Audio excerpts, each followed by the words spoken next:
Hi, and welcome everybody to another edition of the Winner's Circle Sports Betting Podcast. It is Tuesday, April the 18th, and I'm joined by Mr. Jesse Shule of jesseshule.com. I'm Ross Benjamin of rbwins.com, and we're going to be covering a couple NBA playoff games and giving you our free picks and analysis on those contests. Jesse will be looking at the Heat and the Bucks. I'll be looking at the Timberwolves and the Nuggets. And those games go on Wednesday, the 19th. So we're taping 24 hours in advance. So keep that in mind, folks. Jesse, how are you? Well, Ross, I'm doing all right. I had a bit of a rough go of things over the weekend. Sunday was a particularly bad day, but I responded in kind on Monday. So, yeah, smooth sailing going forward, let's hope. No shock there. You bouncing back from a bad weekend or a bad couple days. That's what we do in this industry. We know we're not going to win every day. We know we're going to hit a rough patch here and there, but we just keep persevering and moving forward. And that's why we've been around for as long as we have been. I cashed in last night on the Philadelphia 76ers. My NBA sides now in the postseason are 8-1, folks. My over and unders totals just 1-5 after bragging about my prowess on totals for a long time.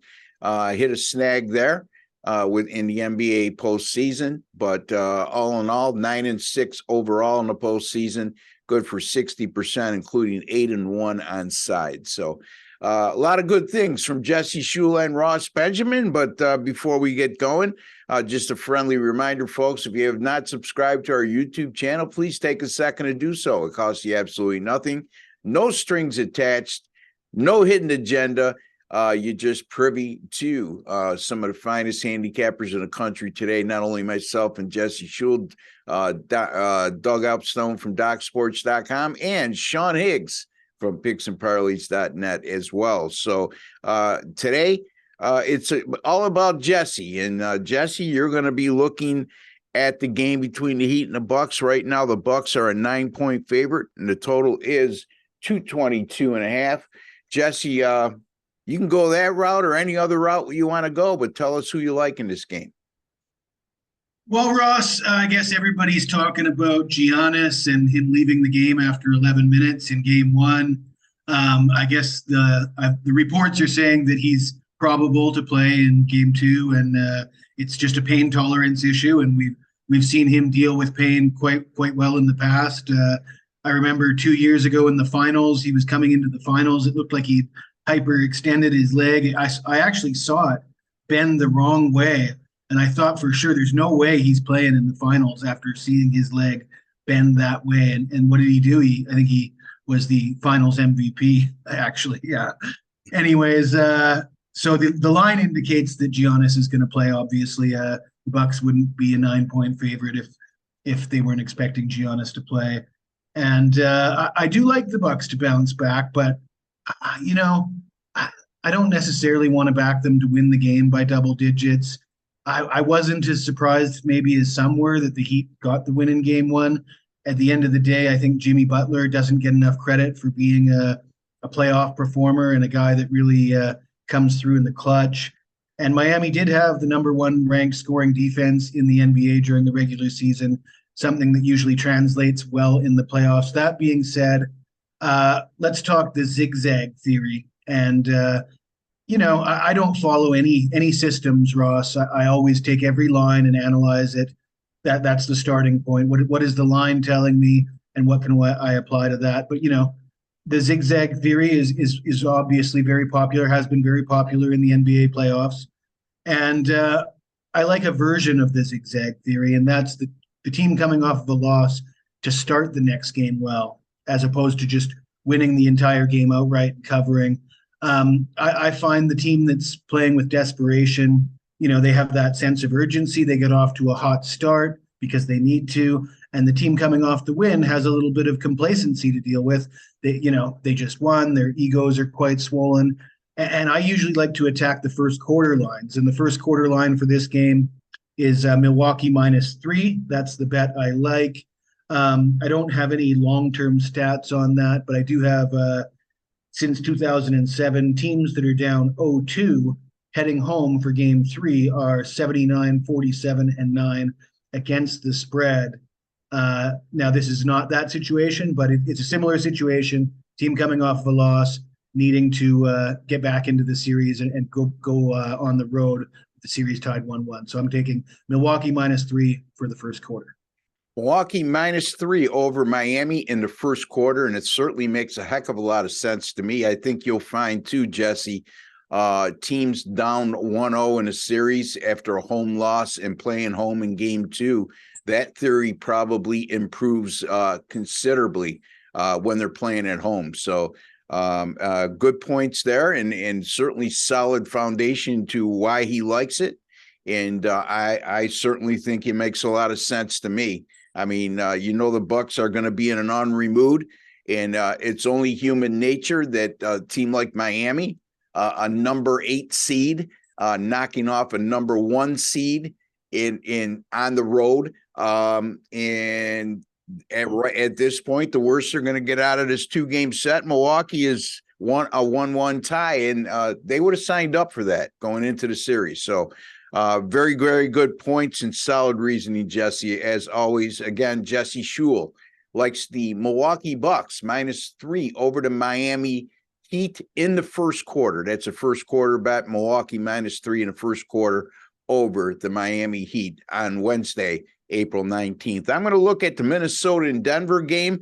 Right now, the total in this contest is 223.5, and that's going to be my area of focus.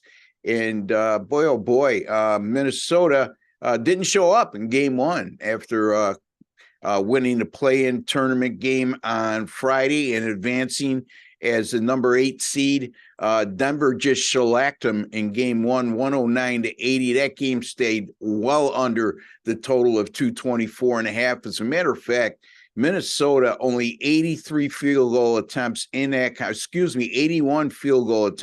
contest, which is an extremely slow pace, and only shot 37%. And when that happens, I have to look at they must have had a plethora of free throws. No, they didn't. They only had 16 free throws as well. So Denver did a shutdown job on Minnesota defensively. This is a Denver team that doesn't play at a fast pace. As a matter of fact, they're number 23 in the NBA in terms of pace. And Minnesota, like I alluded to, just 81 field goal attempts in game 1. Don't see that changing drastically. Looking at them getting 80 to 85 field goal attempts in this game tops.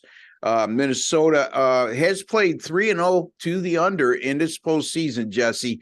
Averaging just 83 field goal attempts per game. Those games average a combined 204.7 points per contest. In the Timberwolves defense, even though they were shellacked in game 1 of the series, in the 3 games in the postseason, 104 points per game and holding opponents to 41% shooting. So they've lived up to the billing of tightening their screws up defensively during the postseason.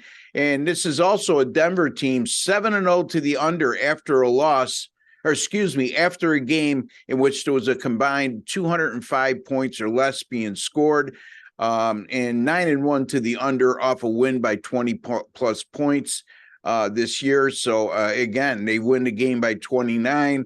And since game 42, Minnesota's also 17-7 to the under when facing a team with the winning record. All points to a low-scoring game, and that's the direction I'm going to go in this contest. I like Minnesota, Denver under 223.5, and Jesse likes the Milwaukee Bucks -3 over the Miami Heat as a first quarter bet in game 2 on Wednesday, April the 19th, excuse me. Jesse, any thoughts on Minnesota, Denver?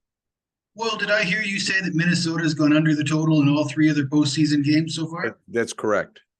Well, Ross, I know a guy who had the under in all 3 of those games. He's a good-looking fella. Good-looking fella, wears a funny-looking hat from time to time.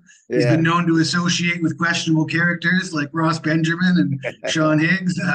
No, you're speaking my language. I had the under in game 1 of the series. I believe I got 224.5. So what do you say now? It's a point lower. but they went way under. I don't see any reason why I don't back it up and take the under again in game 2. There you go. Jesse agrees with my selection. I agree with his. That means we're going to go 2-0, folks. I know we've lost a couple games in the last couple days, but over the last 5 weeks, folks, we've just been on fire here on this channel. And again, there's an OSCA logo on the bottom right-hand corner of your screen. If you hover over that, a subscribe button will come up. Hit that subscribe button. Hit your alerts notification bell, and you'll be alerted upon any of our Winner's Circle sports betting podcasts going up on this show. Jesse, anything you want to alert the folks about coming up at jesseshul.com?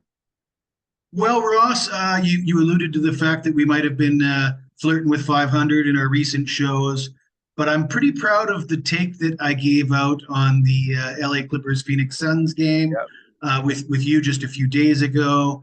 It felt like I was really in the back pocket of the bookmakers on that one, and I ended up giving out a video on my own channel for the same game where I gave out a different play. I gave out the game and series double. So game 1, the Clippers to win game 1 outright and win the series outright at 8-1, which means I'm currently sitting with a pending 8-1 bet on the Clippers, which I like very much, and very, very happy about that.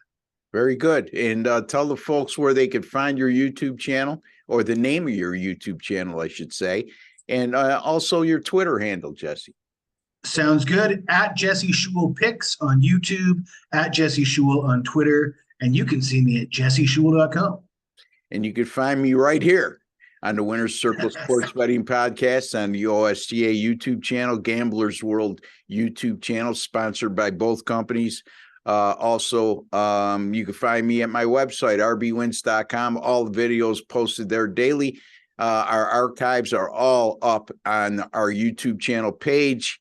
Again, folks, subscribe, and don't forget to give us a like at the end of the show.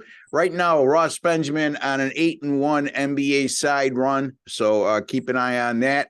And my totals have been good all for the last 3 years or so now, and just hit a rough spot, but those will turn around. And don't forget, the NHL playoffs are upon us as well, as both myself and Jesse will be partaking in the NHL playoffs.